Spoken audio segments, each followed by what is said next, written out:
ہاں جی، السلام علیکم۔ آج ہم بات کرتے ہیں جی ڈپریشن پہ۔ ڈپریشن بڑوں میں اور چھوٹوں میں بہت زیادہ ہوتا ہے، لیکن چھوٹوں میں بہت زیادہ ہوتا ہے، اس کی وجہ سے بہت سارے مسائل کا شکار ہو جاتے ہیں بچے۔ تو بڑوں میں اور چھوٹوں میں ڈپریشن ہوتا کیا ہے؟ ایک تو یہ اس بات کو سمجھ لیں کہ ہمارے دماغ کے اندر جو ہمارے مسائل حل کرنے کی صلاحیت ہے، اگر اس سے زیادہ مسائل دماغ کے اندر آ جائیں اور ان کو وہ بچہ یہ بڑا حل نہ کر پائے، وہ ڈپریشن کا شکار ہو جاتا ہے، یعنی کنفیوژن کا شکار ہو جاتا ہے۔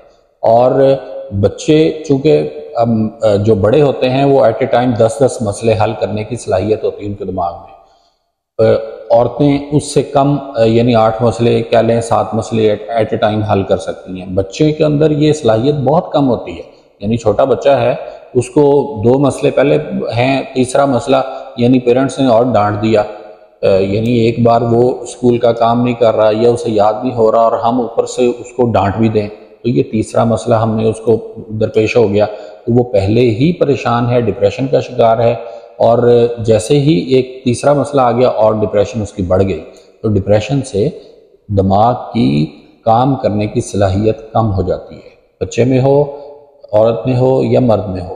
بچے جس کو بھی ڈپریشن کا شکار جو بھی ہوتا ہے، اس کے دماغ کی صلاحیت کام کرنے کی کم ہو جاتی ہے پہلے سے۔ تو اس لیے ڈپریشن سے خود کو بھی بچانا چاہیے اور بچوں کو بھی بچانا چاہیے، یعنی بچے اگر کنفیوژن کا شکار ہے یا ان سے کوئی کام نہیں ہو رہا تو ان کو ہیلپ آؤٹ کریں، نہ کہ اس کو مار ڈانٹ سے اس کے مسائل میں اضافہ کیا جائے۔ اس کا مسئلہ پوچھیں اور اس کو حل کرنے کی ترکیب اس کو بتائیں کہ یہ مسئلہ اس ترکیب سے ایسے حل کر لو۔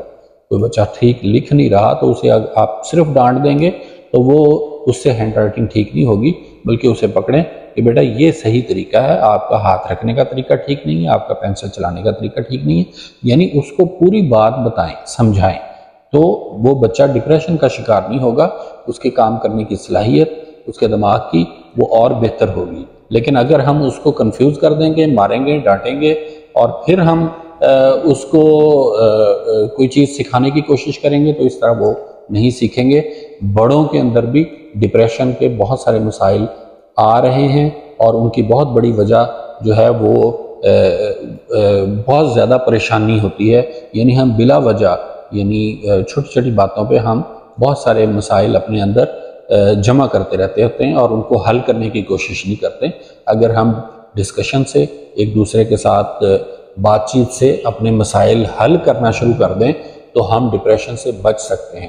اس لیے دوسروں سے باتیں شیئر کرنی، اپنے مسائل دوسروں کو بتانا اور دوسروں کی بات کو لے کے ان مسائل سے نکلنا، یہی ڈپریشن کا علاج ہے۔ بہت شکریہ۔